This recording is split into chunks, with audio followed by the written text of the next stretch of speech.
Dear students, हमारे BSc part one paper one में unit one हम अब ख़त्म करने की ओर हैं। इसमें लेक्चर 12 में आज हम जो करने वाले हैं वो है जो हम कोरियोलिस बल का जो प्रभाव है वो हम देख रहे थे कि किस तरह से पृथ्वी के सापेक्ष अगर गति होती है तो उस पे क्या प्रभाव पड़ता है। तो हमें कुछ चीज़ें जो पिछले लेक्चर्स में पढ़ी थी उसको एक बार रिफ़्रेश कर लेते हैं। एक तो हमने ये देखा था कि पृथ्वी की जो कोणीय वेग है अपनी चक्रीय गति का, वो 24 घंटे क्योंकि होता है टाइम पीरियड जिसमें एक वो चक्कर पूरा करती है अपने अक्ष पर, तो उससे उसका करीब 10⁻⁵ जो है रेडियंस पर सेकंड आया था। और ये बहुत स्मॉल क्वांटिटी होती है, तो कोरियोलिस बल का जो प्रभाव है वो एक तरह से अगर वी नहीं है, स्मॉल है या नगण्य है, तो इसका प्रभाव भी कोरियोलिस फोर्स का नगण्य होता है।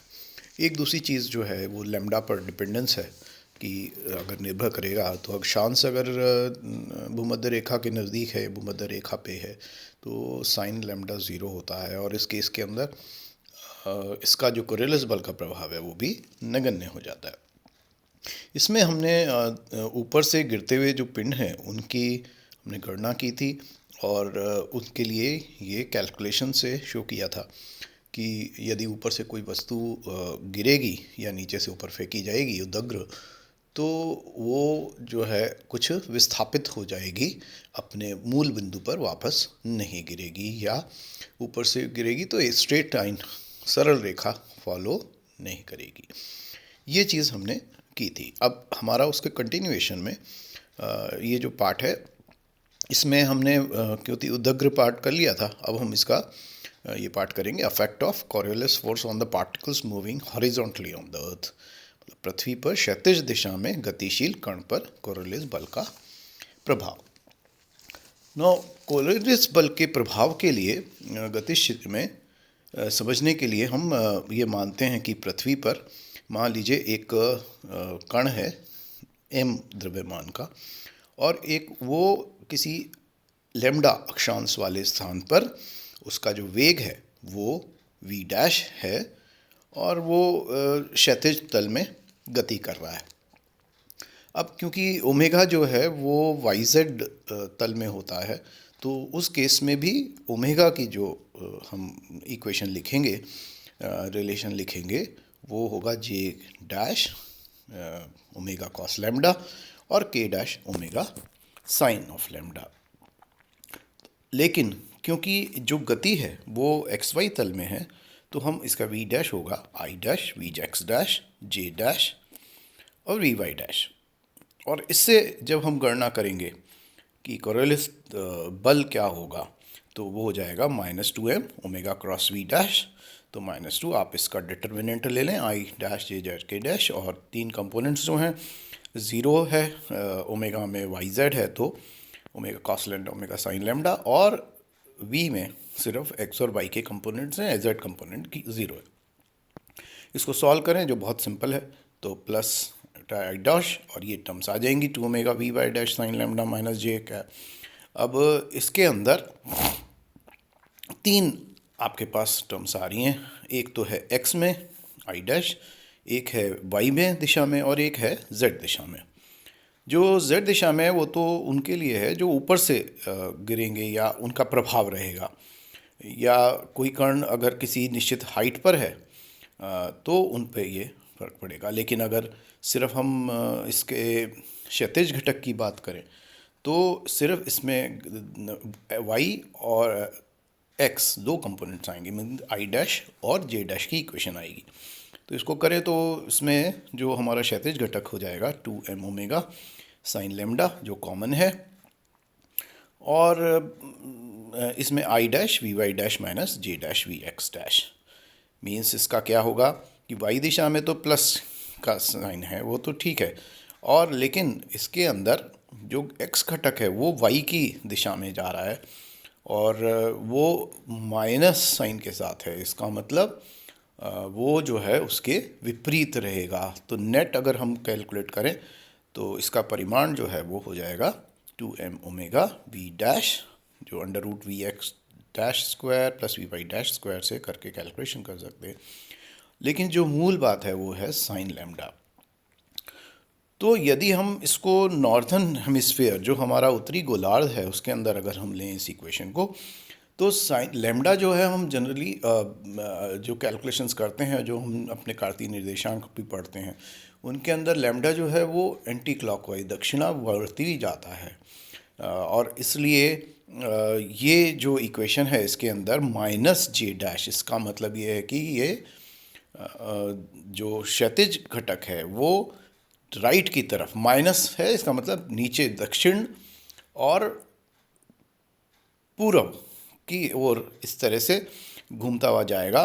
तो ये जो कंपोनेंट है वी वाई वाला वो आई डैश रहेगा, मीन्स एक्स, और ये जो है वो माइनस वाई वाला रहेगा। तो इसलिए यहाँ पे हॉरिजॉन्टल कंपोनेंट जो है वो साइनर की दाहिनी तरफ प्रभाव डालेगा। इसका मतलब ये है कि उत्तरी गोलार्ध में जो भी कण है या कोई भी पिंड है वो दाहिनी ओर मुड़ जाएगा कोरियोलिस बल के प्रभाव से।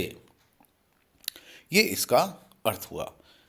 जो दक्षिणी गोलार्ध है, सदर्न हेमिस्फीयर, उसके अंदर क्योंकि ये जो लैम्डा है वो 90 माइनस लैम्डा हो जाता है, तो आप इसी इक्वेशन को साइन ऑफ 90 माइनस लैम्डा कर दो, और उसकी वजह से क्या होगा कि ये जो कंपोनेंट है वो कॉस लैम्डा बन जाएगा। तो ये जो इक्वेशन है वो उसमें बाईं ओर जो है उसका विस्थापन हो जाएगा। तो दक्षिणी गोलार्ध में बाईं ओर और उत्तरी गोलार्ध में दाहिनी ओर जो है वो सारे कण टर्न हो जाएंगे। इसका प्रभाव क्या पड़ता है, इसको अब हम नेक्स्ट जो हमारे पार्ट है इसी के अंदर उसको कंटिन्यू करते हुए हम देखेंगे कि इसका जो थर्ड एग्जाम्पल है वो ये है कि इसके अंदर बैंक्स, नदियों के किनारों पर कटाव किस प्रकार से होता है इसके कारण। तो नदियाँ जो हैं वो हम ये माने कि वो हॉरिजॉन्टल चलती हैं, और सपोज़ करिए कि वो किसी एक दिशा में बह रही है। सपोज़ करें कि ये पश्चिम से पूर्व की ओर सपोज़ करो बह रही है, तो इसके अंदर हमारे पास वी डैश में सिर्फ एक ही घटक रहेगा, i dash v x dash, y वाला घटक नहीं रहेगा। तो इसको कैलकुलेट करें तो ये आ जाएगा आपके -2m omega b x dash sine lambda j dash. अब इसके अंदर जो दिशा है वो है वाई की, तो वाई की दिशा में भी माइनस साइन के साथ। तो ये जो किनारे हैं, अगर हम उत्तरी गोलार्ध लेंगे तो नदियों के जो कटाव होते हैं, जिसमें नॉर्थ में हम भी हैं, अगर देखें हम आ रहे हैं पश्चिम में, तो पश्चिम और उत्तरी गोलार्ध, तो उत्तरी गोलार्ध और पश्चिम में ये हो जाएगा हमारा नदियों का कटाव जो है वो दाहिनी ओर की तरफ होगा। तो इसलिए आपने देखा होगा जो नदियाँ हम या जो कैनाल जब आप जाएँ कहीं रास्ते से जब पड़ती हैं तो उसके अंदर जो इंजीनियर्स हैं वो जो पत्थर और सैंड बैग्स जो बोरे रखते हैं वो इस कटाव की ओर ही रखते हैं, क्योंकि लेफ़्ट की तरफ कोई कटाव नहीं होगा। तो और ये उसके विपरीत होता है, कटाव भी जो है वो जिस दिशा में नदी बह रही है उसके विपरीत होगा, और दूसरा वो दाहिनी ओर होगा। तो भूमि का कटाव जो है दिशा के दाहिनी ओर हो जाएगा। इसी तरह अगर कोई नदी उत्तरी दक्षिणी गोलार्ध में है और उसकी दिशा इस तरह से ही है, अगर पश्चिम से पूर्व की ओर है, तो उस केस में भी ये जो कटाव है वो बाईं ओर होगा, जैसा कि ऊपर हमने देखा था। इसका तीसरा एक इफेक्ट है जो कि होता है किस तरह से जो चक्रवात हैं या हरिकेन आते हैं, मिट्टी के गुबार, उनका निर्माण होता है। तो साइक्लोन जो हैं उसका प्रभाव भी कोरियोलिस बल के कारण ही होता है निर्माण। इस डायग्राम से भी समझ लें, इसमें मान लीजिए कि बहुत सारे कण हैं जो मास है, और उसके अंदर ये पार्टिकल्स जो हैं वो गति कर रहे हैं।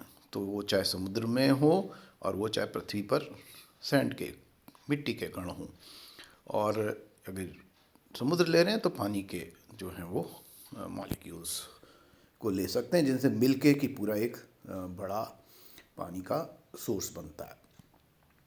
तो इसमें अगर देखें तो उत्तरी गोलार्ध में कोरियोलिस बल के कारण क्या प्रभाव पड़ना चाहिए? आपने देखा है कि वो दाहिनी ओर मुड़ जाते हैं और दक्षिणी गोलार्ध में वो बाईं ओर मुड़ जाते हैं। तो पानी का जो है वो हरिकेन की आप दिशा जो है वो दिखा सकते हो, उसको प्रिडिक्ट कर सकते हो और ये बता सकते हो कि किस तरह से वो आके समुद्र तट से टकराएगा। तो ये किस तरह से होता है कि अगर एक निम्न दाब का मान लीजिए क्षेत्र बन जाता है, तो ये कोई भी कारण हो सकता है, इसमें गर्मी भी कारण हो सकता है या किसी और कारण से अंदर की जो प्लेट्स हैं जिनको हम टेक्टोनिक प्लेट्स भी बोलते हैं, या कोई और कारण भी हो सकता है जिसकी वजह से मान लीजिए एक निम्न दाब का क्षेत्र डेवलप होता है। तो इसमें जो बाकी जो उसमें हवा है, वो हवा जो है वो उस निम्न दाब के क्षेत्र में घुसने की कोशिश करेगी और जब घुसेगी तो वो उस रेंज में जब कोरियोलिस बल लगेगा इस पे, क्योंकि वो तेज़ स्पीड से अंदर एंटर होगी, तो कोरियोलिस बल जो है वो उसको अगर हम उत्तरी गोलार्ध में हैं तो वो उसको दाहिनी ओर विस्थापित कर देगा, जैसा कि इस डायग्राम में भी आप समझ सकते हैं। तो ये जो एरो है वो उससे हम दाहिनी ओर जो है इसका विस्थापन हो जाएगा और इसकी वजह से जो सारा वायु के जो कण हैं उनका जो है दाहिनी ओर मुड़ जाएंगे। इससे क्या होगा कि जो हवा है, क्योंकि हवा अंदर भी जा रही है और कोरियोलिस बल उसको दाहिनी ओर घुमाता जा रहा है, तो ये एक इस तरह से सर्पलाकार बन जाएगा फॉर्मेशन, जैसा कि दिखाया है इस डायग्राम में। और एक गोल तो हवा जो है वो घूर्णन करने लगेगी, घूमने लगेगी एंटी क्लॉकवाइज दक्षिणावर्ती उस लो प्रेशर रीजन से, और वो आगे बढ़ती जाएगी अगर उसकी स्पीड अच्छी है। तो ये कब तक बढ़ेगी? जब तक कि वो जो फोर्स जो दाब द्वारा उत्पन्न हुआ है वो कोरियोलिस बल के बराबर ना हो जाए, तब तक वो इस तरह से घूमते हुए चलता जाएगा। और अल्टीमेटली इसमें क्या होता है कि जब समुद्र टकराते हैं, ये साइक्लोन्स चक्रवात या मिट्टी का गुबार पृथ्वी सतह पर रहते हैं या हमारे रेगिस्तान में भी रहते हैं, तो वो जब तक चलते रहेंगे जब तक कि उनकी जो गतिज ऊर्जा जो इसने प्राप्त की है वो शून्य ज़ीरो नहीं हो जाती, काइनेटिक एनर्जी ज़ीरो नहीं हो जाएगी, तब तक वो चलते रहेंगे। और ये जैसे कंडीशन बताई, इसके अंदर दोनों फोर्स बराबर हो जाते हैं। तो प्रेशर का ग्रेडियंट वो जो दाब के कारण पैदा हुआ और इससे जो है ये इन साइक्लोन्स का निर्माण होता है, परिमाण ये इनका निर्माण होगा। अब क्योंकि मैंने ये चीज़ भी बताई कि ये लैम्डा पर डिपेंड करता है, तो अक्षांश अगर ज़ीरो है तो उस केस के अंदर आपके, क्योंकि साइन लैम्डा आ रहा है कंपोनेंट, तो लैम्डा ज़ीरो होगा तो साइन लैम्डा ज़ीरो हो जाएगा, और इसलिए इक्वेटर जो भूमध्य रेखा है उसके ऊपर कोई भी साइक्लोन का प्रभाव नहीं होता है। तो कोई भी निर्माण भूमध्य रेखा या उसके आसपास जो है वो नगण्य होता है, लेकिन भूमध्य रेखा पर कोई, क्योंकि कोरियोलिस बल का जो कंपोनेंट है, घटक है, वो शून्य होता है, इस वजह से उसके ऊपर चक्रवातों का निर्माण नहीं होता। इसमें एक दो केसेस और हैं और उसके बाद इसका पेंडुलम पर क्या प्रभाव, लोलक पर क्या प्रभाव पड़ेगा वो नेक्स्ट हम लेक्चर में अब देखेंगे इसको।